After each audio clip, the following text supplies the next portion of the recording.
sering mendengar ungkapan sedikit-sedikit nanti jadi bukit.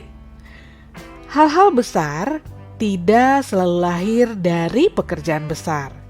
Hal besar juga bisa lahir dari hal-hal kecil atau yang terlihat sepele, tapi lambat laun menjadi besar.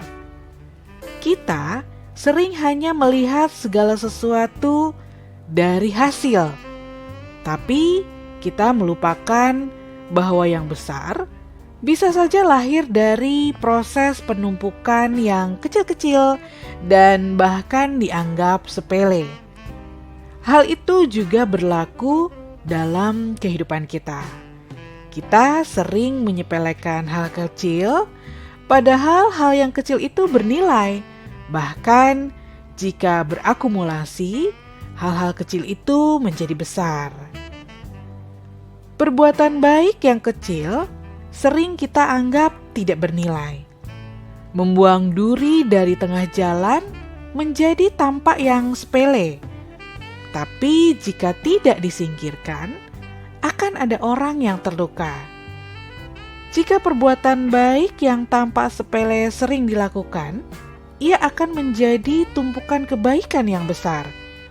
Sebaliknya, misalnya menggunjing orang, mungkin bagi kebanyakan kita dianggap sepele, tapi perbuatan kecil itu akan berdampak negatif secara luas. Tidak hanya perbuatan baik yang kecil, melainkan perbuatan jahat yang juga jika rutin dilakukan akan berdampak besar. Makna kebaikan mungkin berbeda bagi setiap orang. Baik menurut persepsi kita, belum tentu baik menurut orang lain. Maka, dalam pandangan manusia, kebaikan itu sangat relatif dan bisa situasional atau kondisional. Orang yang akan berbuat kebaikan tentunya membutuhkan perjuangan. Niat saja tidak cukup. Perlu usaha keras untuk mewujudkannya yang tidak jarang sering bertentangan dengan hawa nafsu dan keinginan. Survei yang dilansir laman All Women's Talk menyebutkan para relawan yang bekerja membantu orang lain dan berbuat baik pada mereka, hidup para relawan lebih bahagia dan santai karena tubuh mereka menghasilkan endorfin, yaitu zat kimia seperti morfin yang diproduksi sendiri oleh tubuh. Endorfin memiliki efek mengurangi rasa sakit dan memicu perasaan senang, tenang, atau bahagia.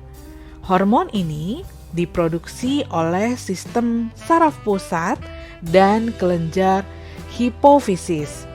Nah, selain itu, tubuh juga memproduksi oksitoksin saat kita berbuat baik.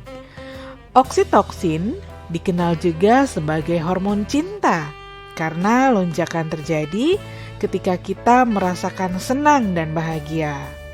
Tidak ada kebaikan yang sia-sia. Setiap kebaikan akan menularkan kebaikan-kebaikan yang lainnya. Oleh karena itu, berbuat baiklah kepada semua orang, meskipun orang itu menyebalkan dan tidak respek lagi dengan kita.